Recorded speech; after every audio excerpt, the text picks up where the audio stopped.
Hello, my name is Imani Barnes, and for PS390, I researched the drug St. John's Wort. Earlier in my research, I found that St. John's Wort is classified as an antidepressant and as a psychotherapeutic herb, which means that this substance is used in drugs that are described to be antidepressant and that are used to assist in treating mental health issues or preventing mental health issues. In those drugs, you won't really see the name St. John's Wort because it's more of an urban legend name.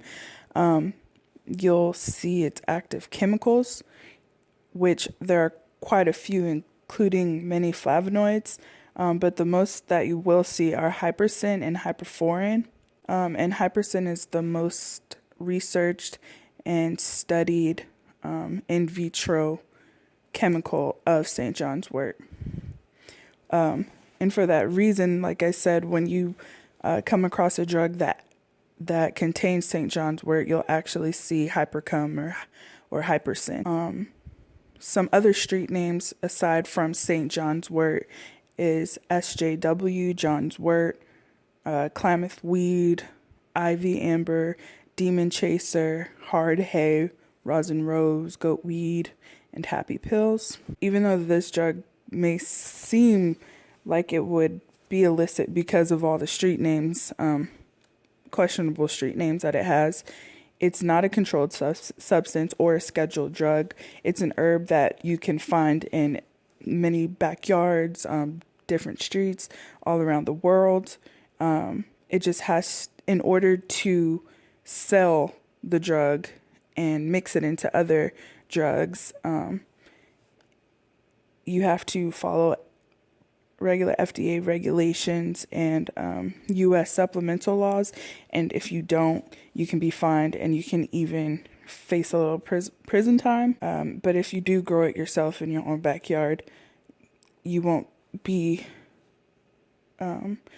arrested for possessing the drug. Looking at the chemical breakdown of St. John's Wort, there hasn't been any proven evidence of the effectiveness in comparison to other antidepressants.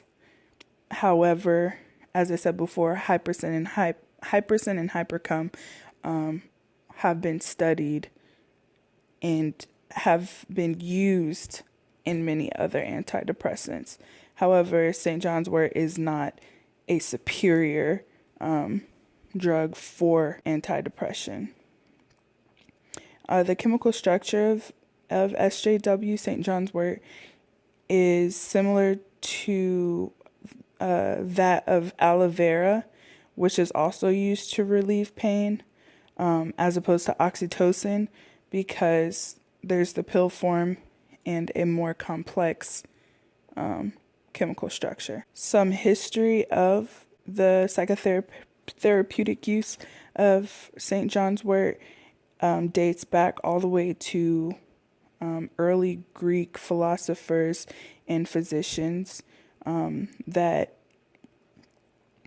matriculated and were professionals after 350 BC.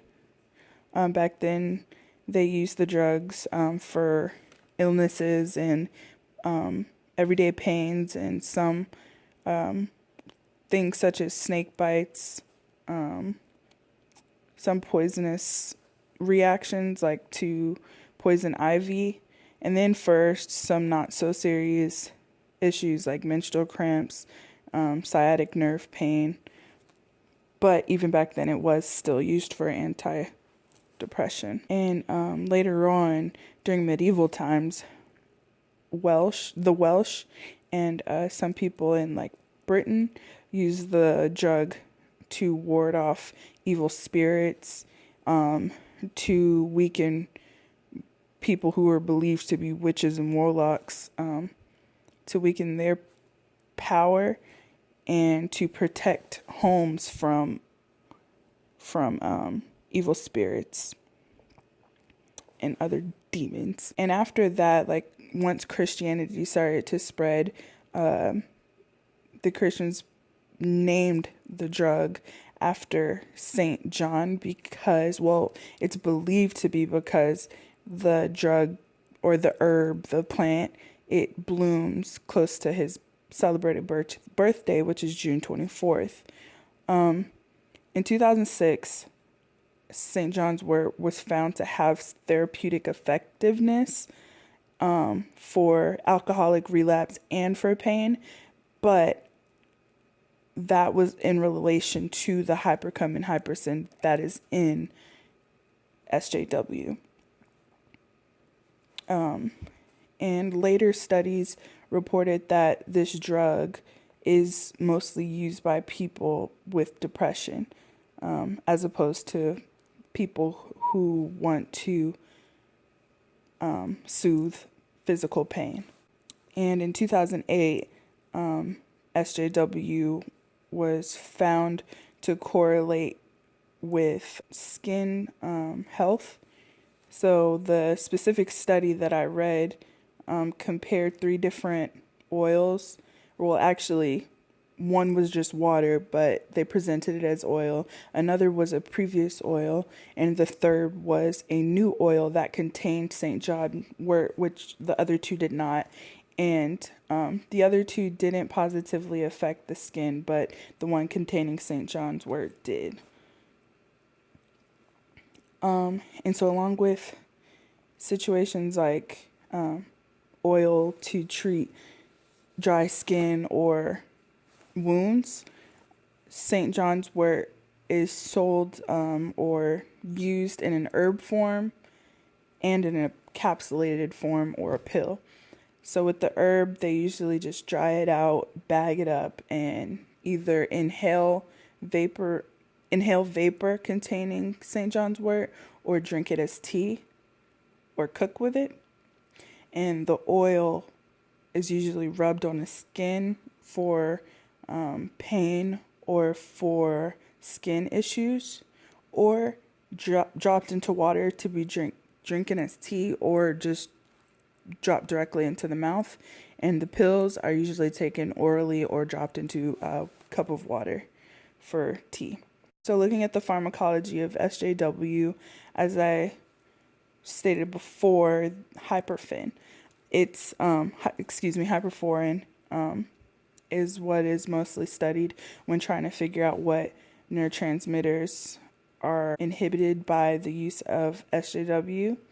And the 3 that I found through research were serotonin, dopamine, and norepinephrine, which affect mood, stress levels, motivation, social desires, or lack thereof, sexual desires or lack thereof, appetite or lack thereof, sleep, and memory. And these are all located in the same general area, which are the midbrain and the pons. And as I spoke a little bit on before, the routes of administration for SJW, whether it's the pill form, the oil, or just the natural herb, is inhalation.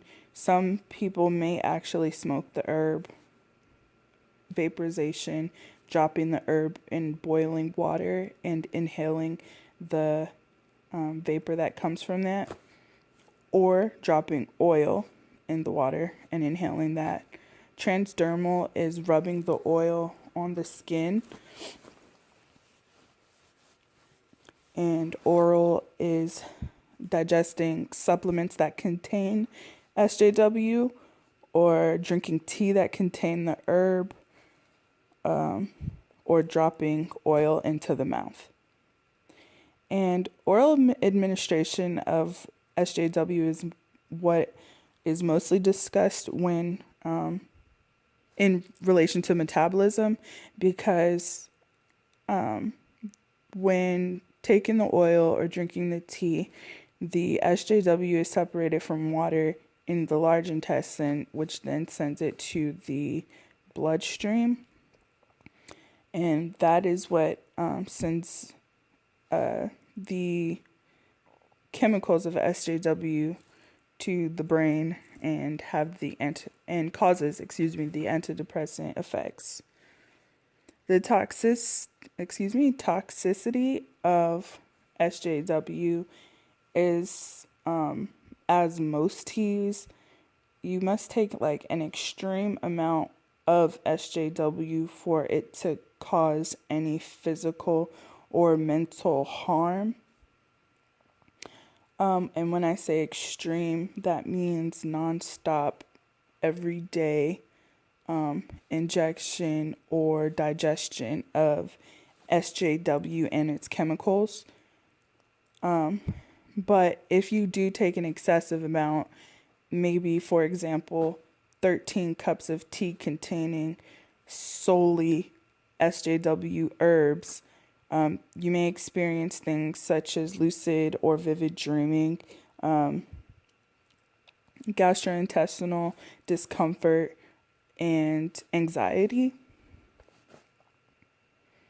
And to go along with that, there is sort of a contradiction, because drinking too much of it or drinking an excessive amount of St. John's Wort, there have been reports of sleep loss and there have been reports of excessive sleeping, because some people may lose motivation when taking too much or digesting too much St. John's Wort while taking other antidepressants, or by taking too much St. John Worts alone, they may, become anxious and lose sleep.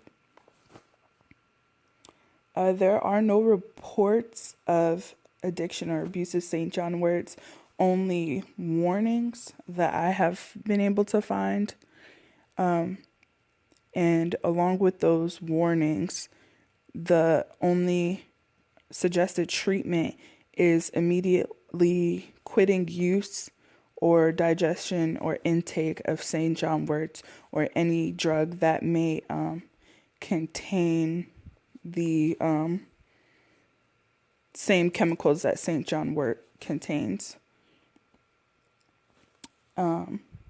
And so with that, the medical use of St. John Wort would be taking anything that contains hyperfen or hypercum.